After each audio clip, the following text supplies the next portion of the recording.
Hi, thank you for joining us. Today we're here with Kitty Duell. Kitty is an internationally trained and experienced mediation practitioner and is the owner of MediationKit.com. Can you please introduce yourself and discuss or explain Mediation Kit? My name is Kitty Duell. Most of my clients think that's hilarious. Somebody with the name Duell going into mediation and trying to soften conflict. I've been a mediator since 15 years and thinking of a good name for my business. I thought, well, mediation should be in there and my name somewhere, but also like the toolkit to help my clients to find a way to get beyond conflict and into a working relationship. And in 2007 I went to Switzerland to do my master's in mediation, in international mediation, and that broadened my horizon. Can you please explain what online mediation is? It's only one more tool in the box of a mediator. You need the same skills plus a bit more, because you are not talking face to face. You don't see the reaction to what you're writing to your client. If you're doing it in writing, you could do. There are quite a few ways to do online mediation. You could do it through a secure channel. That's the most important thing. By writing, by video conferencing, by telephone. In England, they do it just by telephone. Small claims court, only by telephone. So it's quite interesting, and you have to adapt because you're flying blind, as to more or less to say, because normally you see a reaction in your traditional mediation. Somebody's shocked, somebody's angry, is crying. That's out of your vision now. Somebody can be as cool on paper, and if you try to talk to them, and one of the first online mediations, there was a guy, and he was very strict and straightforward in mentioning whatever he wanted. And we didn't know until we called him that he was crying all the time composing his letters. So yeah, you have to be aware of the extra antennas you need for online dispute resolution. So you just explained online mediation.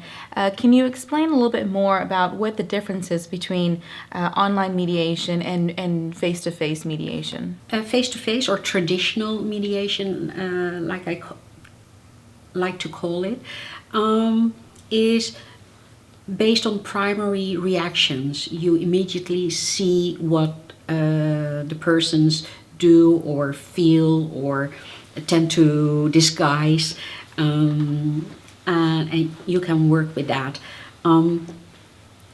In online mediation, whatever medium is being used, it's more secondary emotions. So you need to get a feel, and that's the most important thing during training. Get a feeling. What am I missing? It's sometimes I say to my trainees, it's like losing your vision. You need to develop other skills, and the most easy thing to explain it, most of the parents bring in a letter from their children. See, this is what my children think of him or her, and you notice immediately whether the wording is off for a toddler or somebody in puberty, or their handwriting is off. So it's either dictated or it's not written by themselves, or if they have something on paper for themselves, you immediately see most of the time, whether a lawyer has written it. And I don't mind, it's okay. But I do want to know what's behind it so I can work with that. How does one choose online mediation and not the traditional mediation? I'm a board member of the Association of Online Mediators. And it's probably the first and only one in the world, as far as we know. And we have written rules for lawyers, or suggestions, not rules, for the courts, how to give the option to the clients to either go to a traditional or ODR mediation. It's whether they feel comfortable sitting in the same room without the lawyers or a judge or whatever, whether they can manage the time to be at a specific day and time at the mediator. With ODR, you could do it at night after the children go to bed, or in the morning before the kids get up and go to school, or midday, or while you're traveling for work. You still will be committed to the mediation, although you're not there in person. Also deaf people, they don't need a translator to be in mediation, because I don't do sign language. But they can write and do it in their own time. People that either don't have the money or the time to go by public transportation to a certain point. So there are many items on the list that make you go to online dispute resolution or to traditional.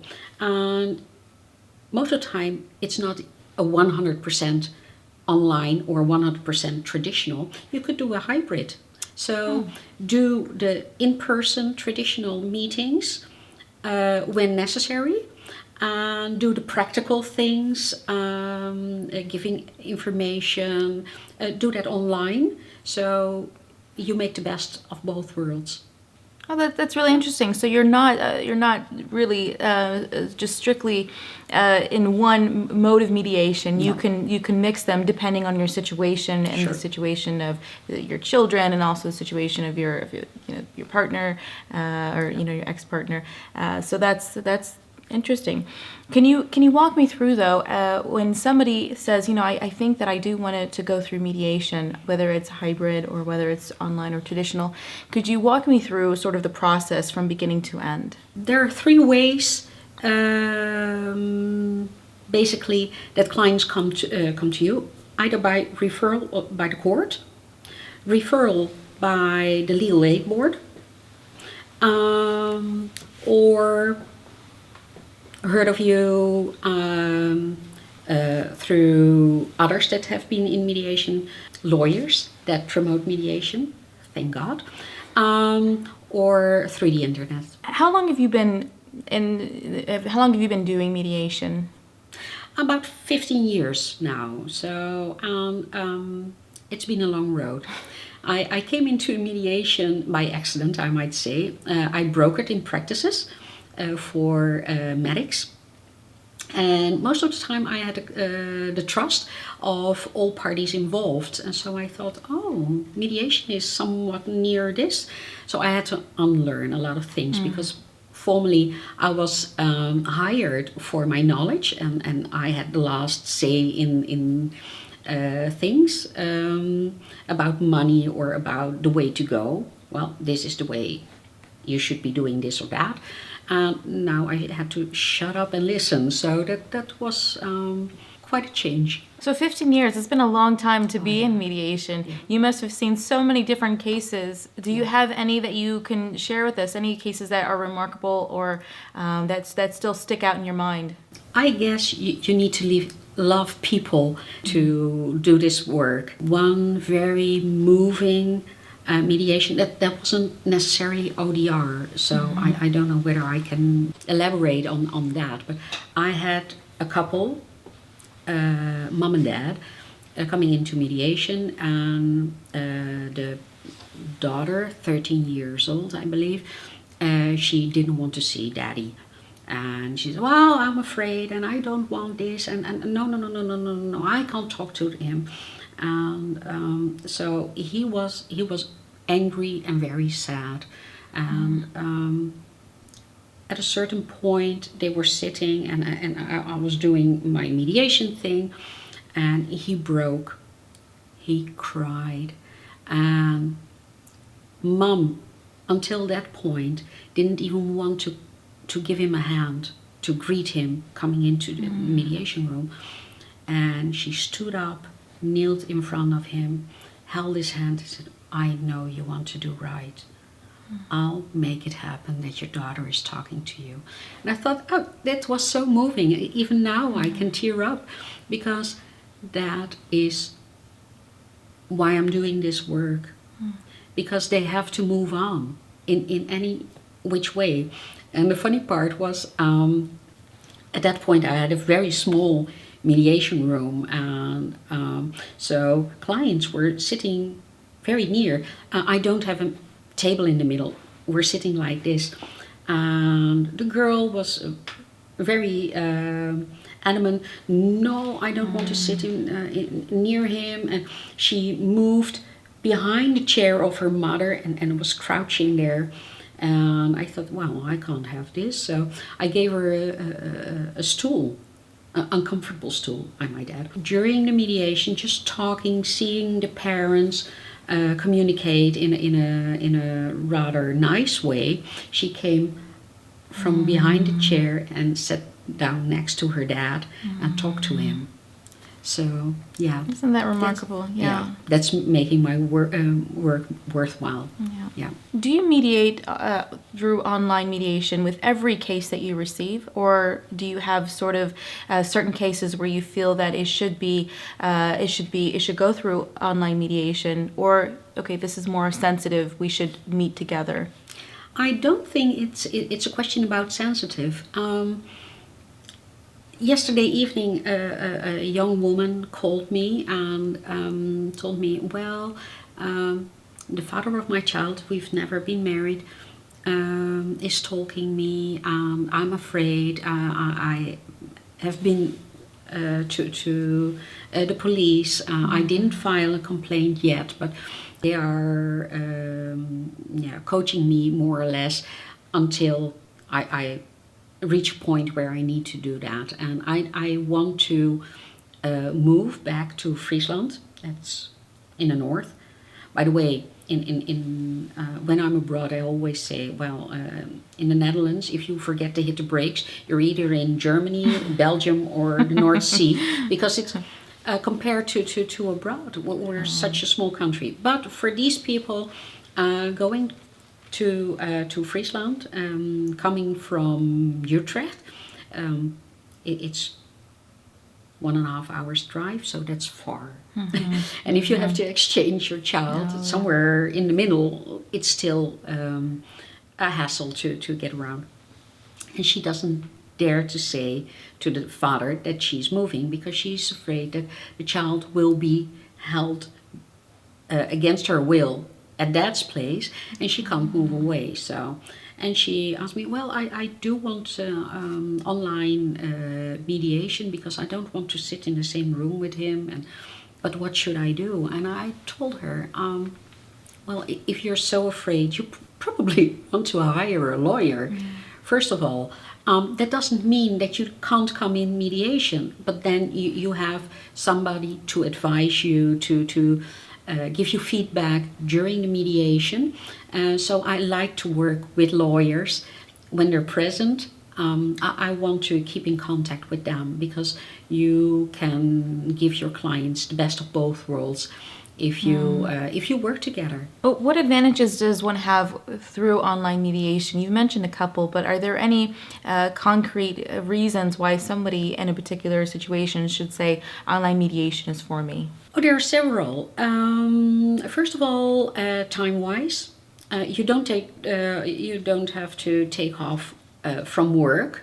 You don't have the hassle of finding a babysit or have traveling time, traveling cost. that kind of stuff. Also, it gives you the opportunity to work through the questionnaires in your own time, whether it's late at night or in a weekend or whenever, and take a break, reread the questions, tinker a bit in your answers before you come to the mediation or to the mediator. And this way it's a diagnostic tool. So a mediator immediately notices where you've reached already, maybe unknowing, an agreement on certain issues, and where you are not seeing eye to eye, and in what kind of way. So it's making our job more easy in a way to be able to mention, you've come this far already. These issues you don't see eye to eye. What makes that you can't come to an agreement, or have you ever talked about it? Most of the time, I also name quite a few things in either the divorce settlement or in a parenting plan that parents or people don't tend to think of themselves. Oh dear Lord, do I need to answer that? I've never thought about it. And I made a list about whether children can have tattoos or piercings or pierce their ears or going to the hairdresser. And I say to the people, pick your fights. Tattoos, probably most parents say, not on my watch, not until they're 18. But I had a mother, she was a hairdresser, and she didn't want anybody else to touch the hair of her daughter. And the father had no greater pleasure than cut the hair of his child in a crooked way. So, well, pick your fights. Yeah. Don't do this, but inform each other. When the kids or girls turn 13 or 12, 13, hitting puberty, don't let them go to the hairdresser and come back with short hair and present her that way at the end of the weekend to mom or dad. But phone ahead of time. She wants to do this. I don't mind, but know this. Or when she wants, for instance, purple hair, well, it grow out. Well, so it will take probably a couple of laughs at school. What did you do? But, well, it's their personality, and in a couple of months, it will turn their own. The hair will be back to normal. So, Well, in contrast to that, what are some of the disadvantages with online mediation? I would say the advantages are or is mainly people not always learn to communicate, talk in a proper way to each other. So that's why I do 80% of my cases in a hybrid way. So I'll coach them along in mediation until I think now is the point that they can be in a good way in one room and learn to talk to each other in a respectful way. Taking a case in mind that you can recall, could you describe how the process of online mediation works? So, for instance, are there any rules or phases? How long does a traditional case last? That differs. Okay. As a traditional and an ODR, sometimes you can go very fast if all the noses are directed in the same direction. It could be done in a couple of weeks. If it's a high conflict case, you probably last for months. And I even got some international clients that every year they want me to get them into evaluation to see whether the girls are still on track and the communication is still what they want or perceived. And know that at most of the time you do a parenting plan at a certain age. Last Tuesday, I had parents sign off on a parenting plan for a 2-year-old, and it's important for them to know, well, when she hits 4 and go to school, she will be in another phase of her life. So you probably want to readdress the parenting plan. If she's going to middle school or high school, you want to revisit your parenting plan, and you want your clients to at least know that they have to revisit it, and know or have to think of in advance what certain age groups might have as specifics. At a 2-year-old or with a 2-year-old, you're not asking the 2-year-old what she wants to do or which school she wants to go to. But with a 13-year-old, he or she wants to be involved. They think they're grown-ups and handle life well on their own without their parents. So you try and coach more or less parents into, well, you have to think of the future. This is now, but they grow up. So I want to talk about the emotions that come along with these kind of cases. I think as we've discussed earlier, this can be a very emotional time, very, very traumatic. Some people get angry, get sad, lash out perhaps. Have you ever had an experience online where you've witnessed rude behavior? And if so, how did you deal with it? Oh, very much so. Because these days with SMS or text message or WhatsApp, everything is flying out there. Or Twitter.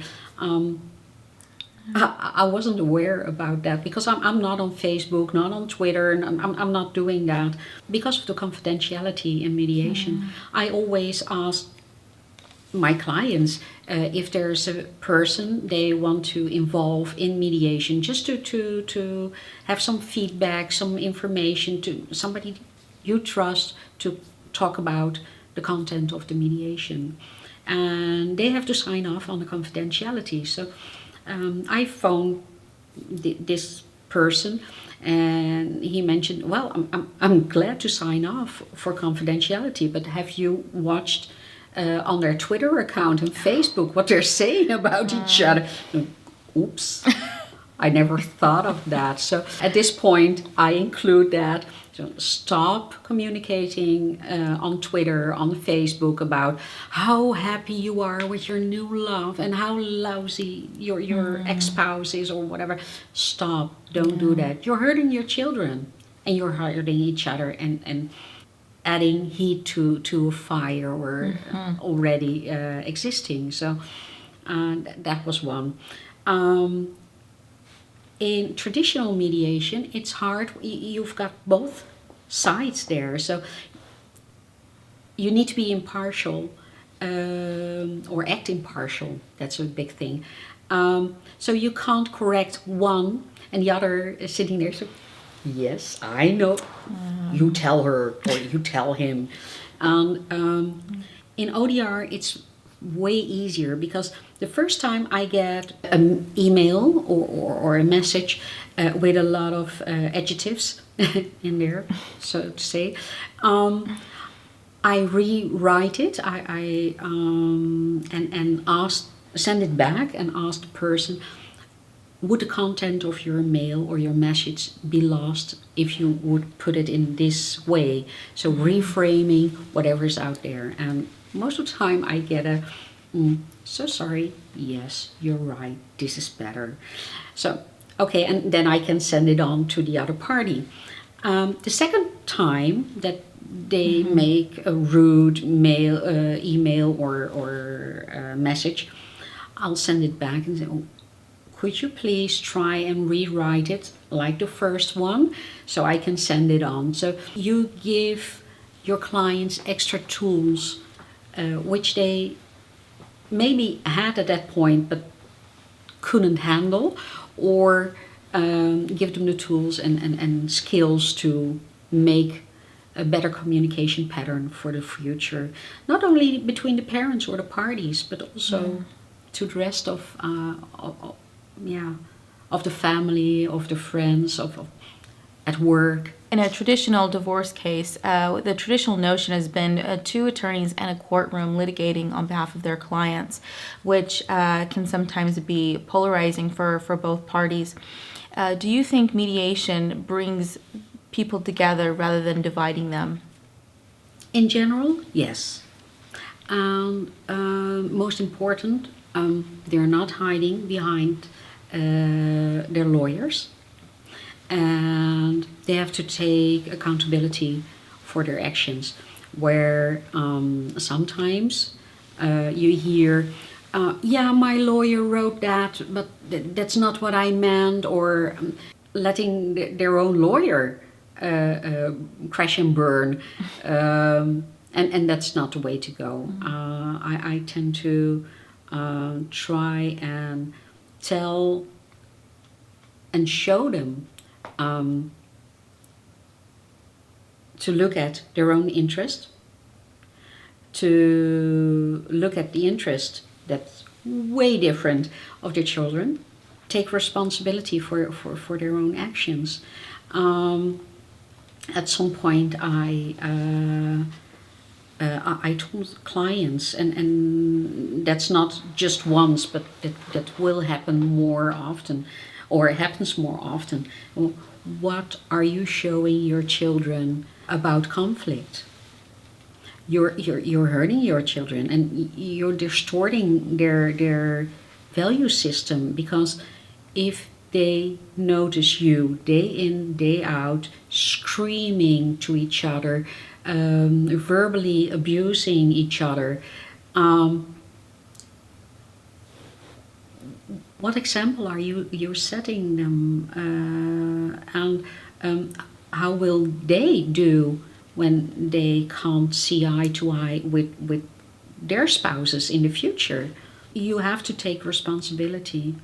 And normally it's very strange. If you are in a relationship, you feel entitled to verbally abuse, badmouth the other person.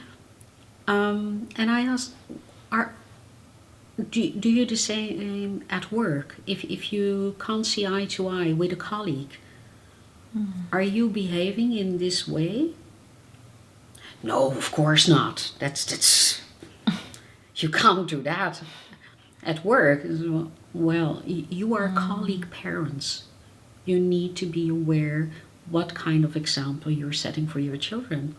And in a criminal law case a couple of years back, 18 girls, when got into a fighting party, were a lot of damages, people going to hospital, and a couple of girls came into a mediation, and they were doing fine. The parents were there because they're minors, so you have the parents in the room. At a certain point, one of the fathers stood up, walked over to the other parents, and tried to attack them. And I had to jump in the middle to stop them. What are you doing? Are you setting an example for your children? Are you even surprised that they're going at each other? Because you're setting the example. So you go that way, you go that way. I'll stay with the girls, and don't you dare go into that behavior in the hallway. I'll get back to you. So I had to calm down the girls, and they were sitting arms around each other, and I had to head off to settle the case with parents. So Yeah, I think there's a lot of responsibility in learning and teaching each other how to communicate your dissatisfaction and move on. Because yes, if a relationship ends, it's a broken dream, and everybody is hurting in their own way. So you have to make the transition from my hurt, my bad feelings, my anguish into, okay, this isn't bringing the best out of each of us. So how do we do this in a civil way? Yeah. We just gave an extreme form, or extreme example of a mediator, trying to calm down the two parties by jumping in the middle of them. So hopefully that's not normal or traditional rule. It wasn't the first time, and it wasn't the last time that happened. And I feel very responsible for my clients coming into mediation. So if anything happens, I am there. With my impressive 5'2", that's not a lot.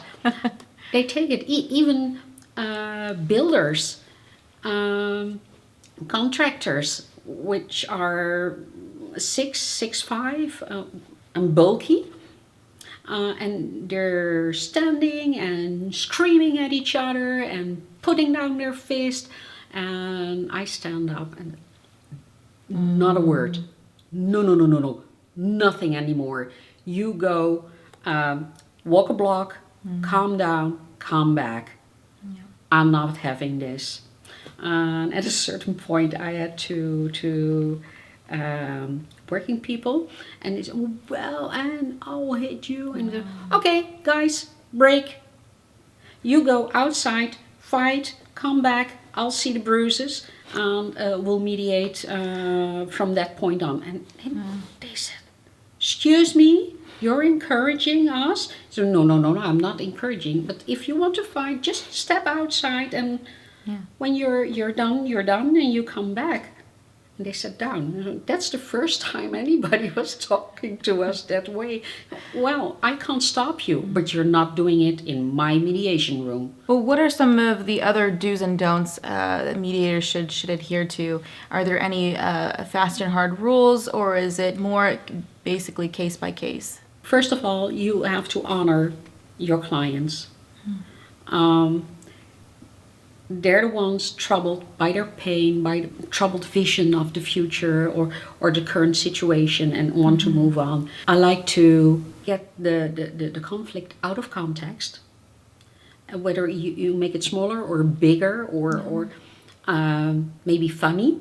Don't do that by ODR. That doesn't work, because it can be misinterpreted, and you're not there to correct it. So you only do humor or something like that, or a paradox intervention with a face-to-face, because then you see what you're getting yourself into.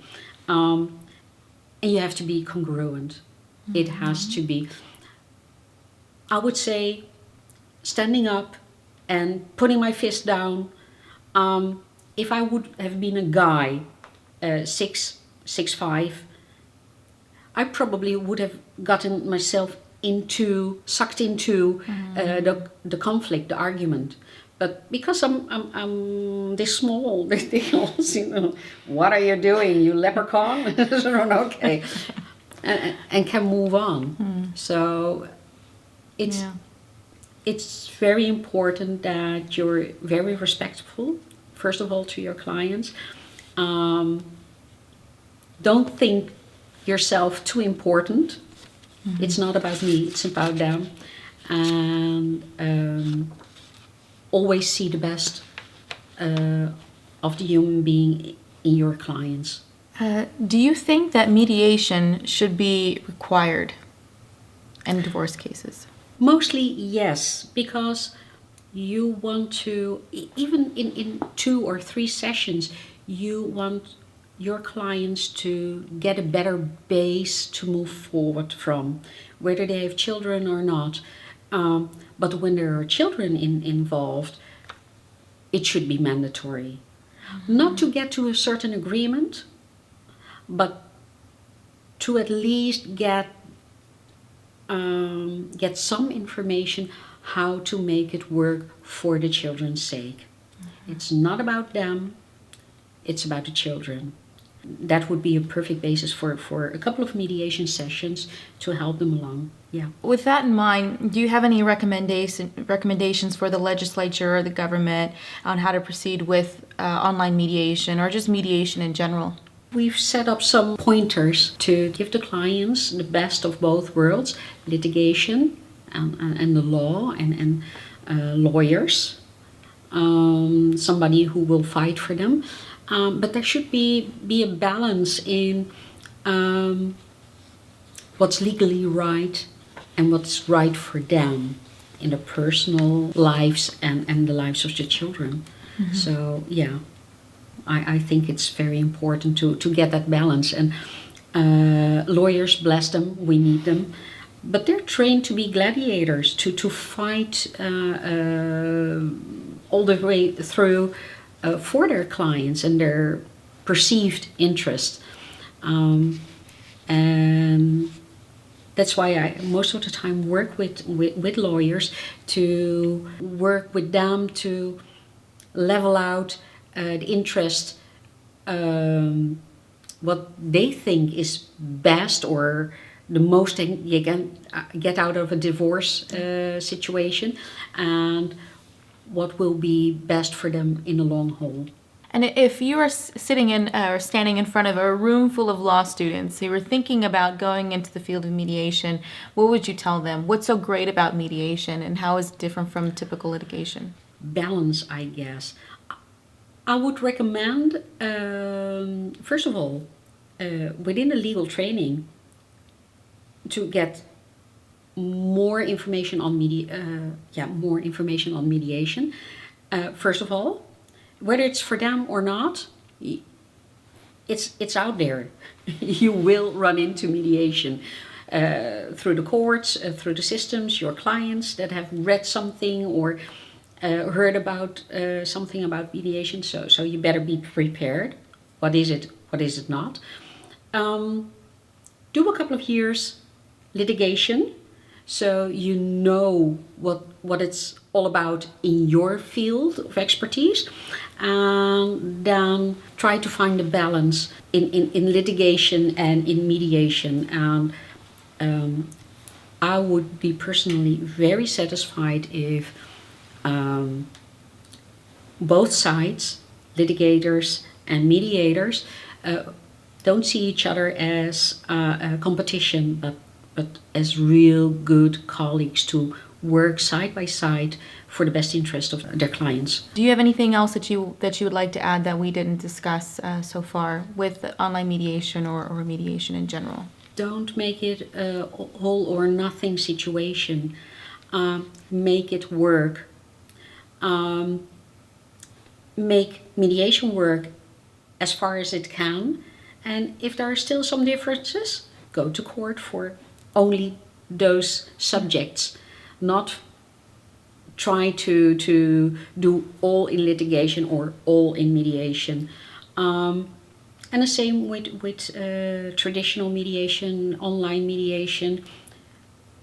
It's there for you. It's not the system, you working for the system. Do online to make less cost, less time involvement, less emotions, and do the traditional way to get the best results for a better future, emotion-wise.